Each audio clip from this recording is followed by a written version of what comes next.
practice and everything tonight. What was that like for you watching that again?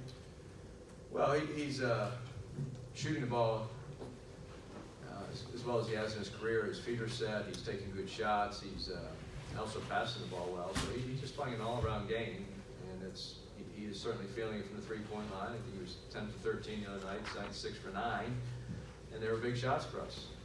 To beat a team like Oregon, like we did, you need some of your players to step up and make those, and it was fun to watch.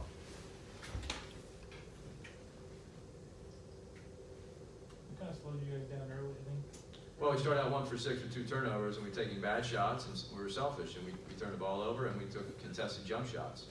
So it was very simple. Our point guard play would start out a little shaky, and then Derek and Elijah played great the rest of the game, about the 10-minute mark in the first half, the entire second half, and then our other players started to drive the ball and make the extra pass, and we ended up with 20 assists and shot very, very high percentage the rest of the game. So it's not a secret offensively. If we take bad shots and are stagnant on offense and turn the ball over, we're not very good, and our players picked it up, and I thought did a tremendous job from about the 10-minute mark on the first half.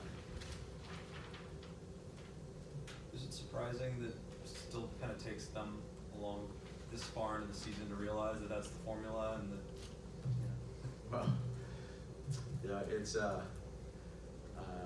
there are certain things that every team goes through. Your strengths and weaknesses of a team, and we're still leading the Pac-12 in assists like we did last year. So we are capable and good at that when we do it. However, we are, take for instance, we're a bad rebounding team. Tonight our guards decided to rebound. So you might tell a player over and over and over and watch video over and over and over. It'd be nice for them to go out and learn and get better. And I thought tonight we made a step on our rebounding because our guards had about 20 rebounds between them.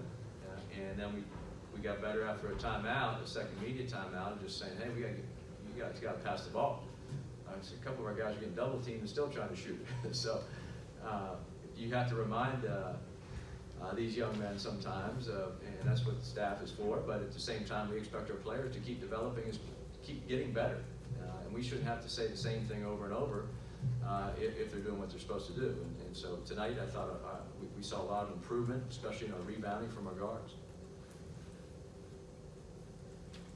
In particular, a lot of Benny's threes are coming off and he's catching and shooting without even taking a dribble, just kind of catching. Well, he's not a great three-point shooter off the dribble. In fact, his percentages are extremely low. So he's figured out that if he's going to dribble, he needs a shot fake, get the guy to fly by and maybe relocate dribble, but stop shooting tough shots with your, and the 1 3 he missed tonight, his feet weren't set, and he rushed it. So he's done a great job. His percentages are up this year from the field and the three-point line because he's taken, his shot selection has improved dramatically, and he's playing the game the right way, and he looks great. He's averaging over 20 points in the Pac-12. Couldn't ask for anything more. His teammates seem to be looking for him on the catch where he kind of spots up the top. Well, he's 6'10", he can shoot the ball, so if you can't see him, then he'll let you know about it. But you're right, our guards have done a great job of hitting him in rhythm when he's open, and it's one thing to be a great shooter, but you need to have that ball at the appropriate time. So our other players have done a good job lately of getting him the ball when he's open. How would you assess Nick's play in the paint and his development over the season? Well, Nick has had a good offensive year. I thought tonight he had a good defensive game.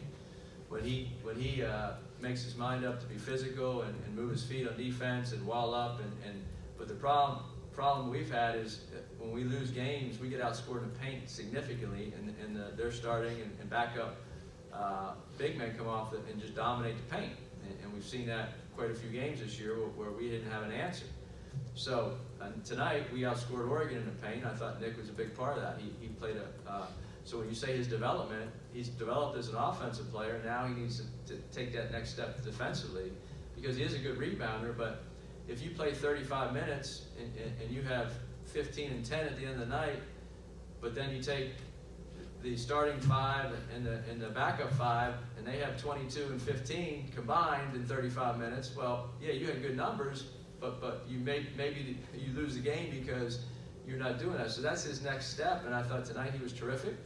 And really it's a mentality for him because he has a high IQ, and he just needs to keep working on that and getting better. So we're very proud of him, but like most of our players, he's got a ways to go to be where we think he can be.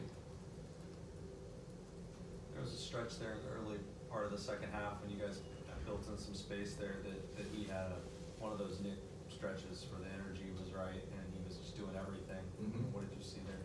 Well, he was 8 for 11 from the field, and he had 2 blocks. He was sliding. He tried to take 2 charges tonight, and then he got his hands on some balls in the lane. So that's what we expect of him, because he's capable of doing that on a more consistent basis.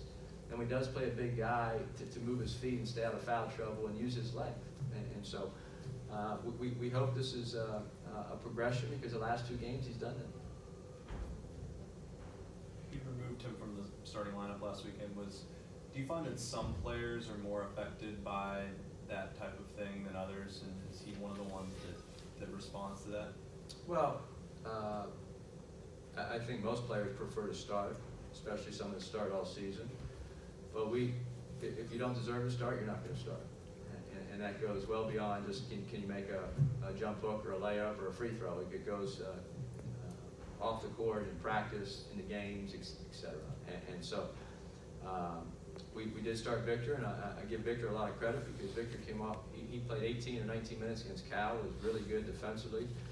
And tonight I thought he was good, so he's improved too. So he's earning some minutes. But I was proud of Nick, because he did respond. He was back in the starting lineup, and I thought he played with a lot of energy on both sides of the ball.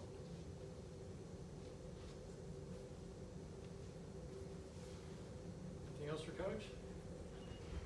Thank you very much.